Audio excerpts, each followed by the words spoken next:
This is Sarah Ann Payne with Vanguard News, and here are today's top stories. Looking for a healthy breakfast or lunch option but can't find any? Well, there's some good news for all you brunch lovers. A new restaurant just opened in Buford that serves healthy breakfast and lunch every day, and Giselle Araujo Jimenez went to check it out.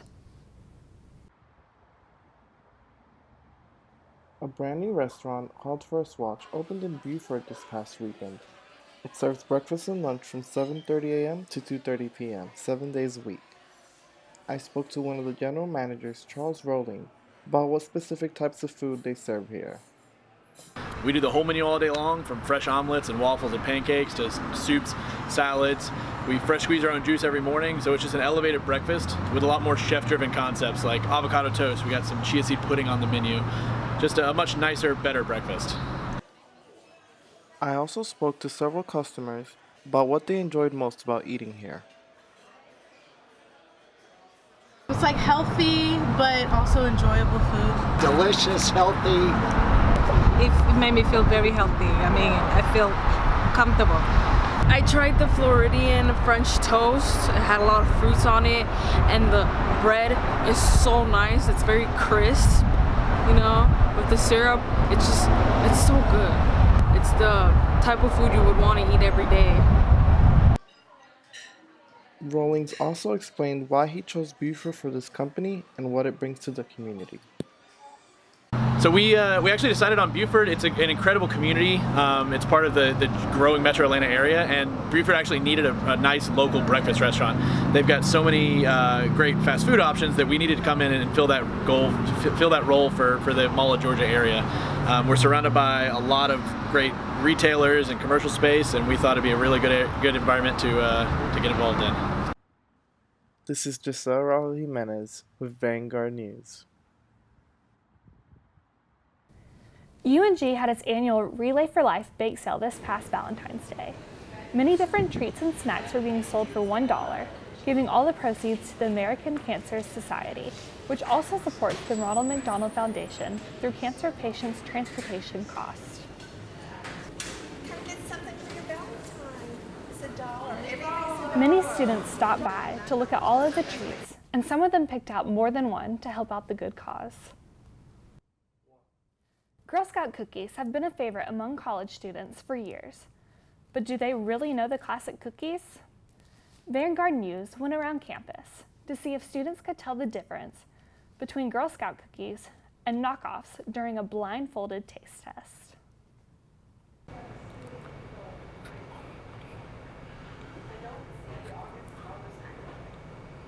Number 2. Do you think that's the actual Thin Mint? Yeah. Nope, it was the first one. Dang it. Well, I don't know. They both taste the same to me. Think you figured it out? Yes. Okay, was number 1 or number 2 the Thin Mint? Number 2. That was right. Good job. I know my Girl Scout cookies. It's because this one's like softer. Oh, so good.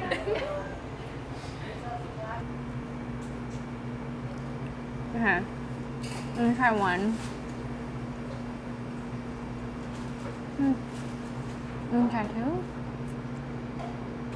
I feel like this is the Girl Scout cookies and this is a knockoff. That's good. Very good. You did it right. Oh, really? Yay! Yay! Glenda, I passed! Are you jealous? I feel like it's a trick and you gave me the same one. That's what it feels like. This one had more peanut butter like at the very beginning. And this one kind of tastes like I had more peanut butter, period. This one. Yes, that's right.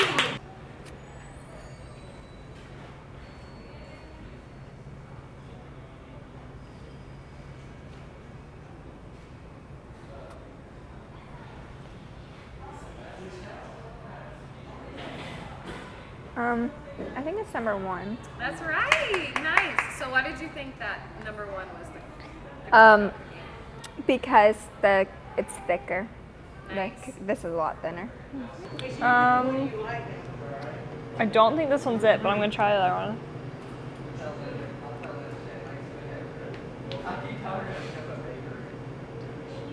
This one's the tag along. That's wrong. Is it really? Yes. Oh, shoot. I was a Girl Scout for so long. Darn. Alpha Gamma Delta sorority hosted an event called Say Yes to the Redress last week on Dahloneg's campus. This event was created to give college girls a chance to resell their formal dresses and was not only open to the college, but also to the surrounding communities. The girls could enter their dresses into the event for a small fee and price the dresses to their choosing. The profit made from the dress would go back to the girl, and the event fees went to the Alpha Gamma Delta Foundation to fight hunger. Chandler Scott, the Vice President of Philanthropy and the one who created the event, said that she wanted this event to serve the community around, and overall, she thinks the event was a huge success. Many girls were able to find their perfect dress, and they loved getting to truly know the community. On behalf of Alpha Gam, their hearts are filled with joy because they were able to serve others. Rather than taking the typical elective class, one teacher has started teaching a video gaming class. I went and talked to the professor and some of the students to see what a typical class was like. The University of North Georgia's Gainesville campus has recently started offering a game study class where students can learn about and analyze the production and use of video games. We spoke to Shane Topher, the professor teaching the class, and Kenneth Shepard, a student taking the class, to see what this class has to offer. The class is about, so far, it's been talking about the nature of play and the evolution of the way that we study that concept. So that's not necessarily exclusive to video games, it's kind of to anything that's competitive or like sports, wrestling, and all that other fun stuff. So it's more about like how we study that concept so far than it has been necessarily about any one game or like game design.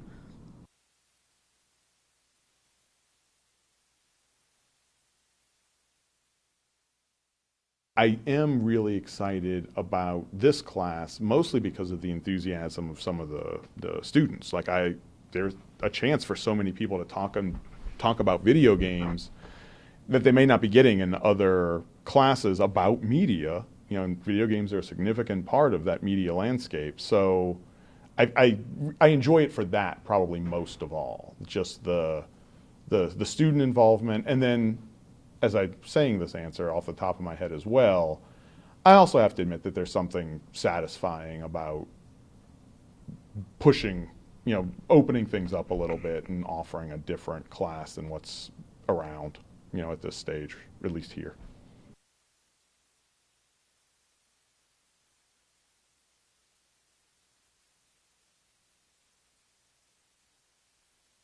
It's always felt a little antiquated to me that we don't have game studies here at UNG where we've got film studies, music studies, literature. So it's nice to see that this, even if it's just the first class, we are starting to appreciate that games as a medium is something we're studying.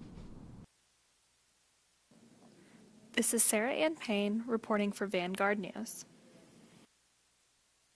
Students and faculty at the University of North Georgia have come back from a much-needed week off.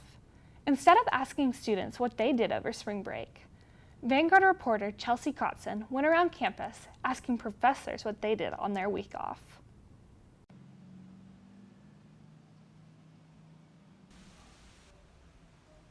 The University of North Georgia Gainesville campus is back in the swing of things after the return of students, faculty, and staff from a week-long break.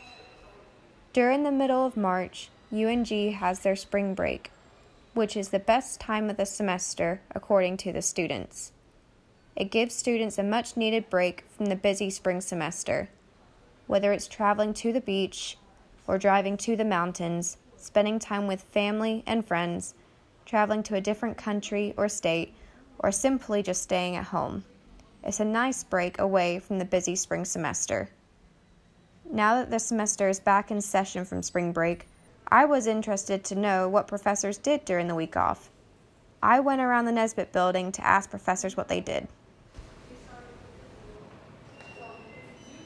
My spring break, I was right there.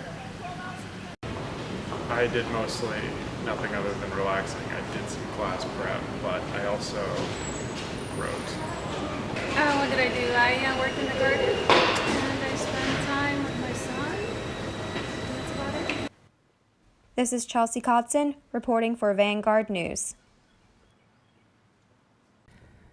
This is Sarah Ann Payne for Vanguard News.